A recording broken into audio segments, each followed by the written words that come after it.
This is a new area for Max. He's coming into a location that he's never been into, and so the player is following suit. He's completely, new to this location. This is the wasteland. We didn't have anything to build with, so it was a challenging but very, very fun task to solve. Sitting down at your table together with talented artists, other conceptual artists. That is the most fun part of the project, in my opinion. So we started up with large stuff, and then we broke it down to smaller pieces. Is it all going to be endless sand? The funny part is that I asked myself the same question when I started. Oh shit, it's just gonna be sand. But as soon as you start doing research, you immediately find that it's so much variation and there's so much possibilities. The world is called a wasteland, but it's divided up into various regions. And one of the biggest areas that we have is called the Great White. And it's an ancient seabed. We will see old rusty ships that have obviously sunk to the bottom and now resting on the floor. Or old coral areas, volcanic features, sulfur areas. The visual language is quite aggressive.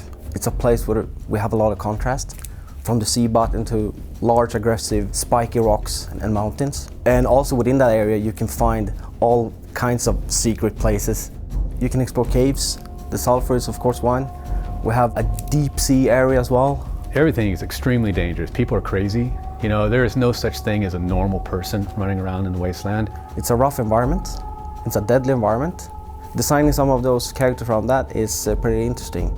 With the various factions that occupy the wasteland, two of them are probably extremely dangerous and play an important role. The people that support Scrotus's desire to get fuel for his refinery, that's a huge faction that the player runs across.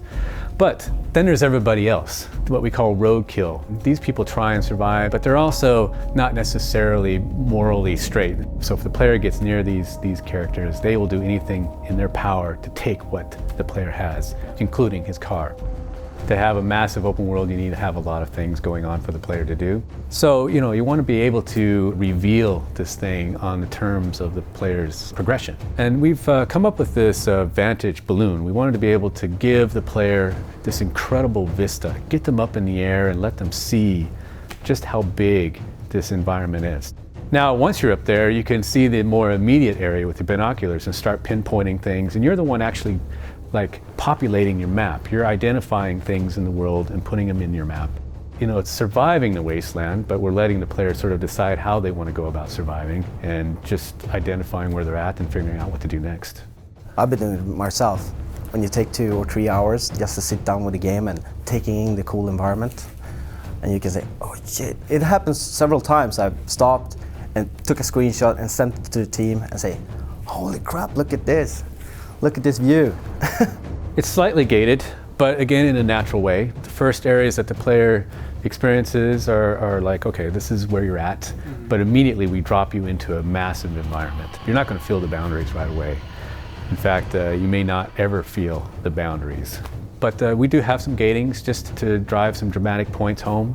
Freedom, player autonomy. I think that is like the absolute core.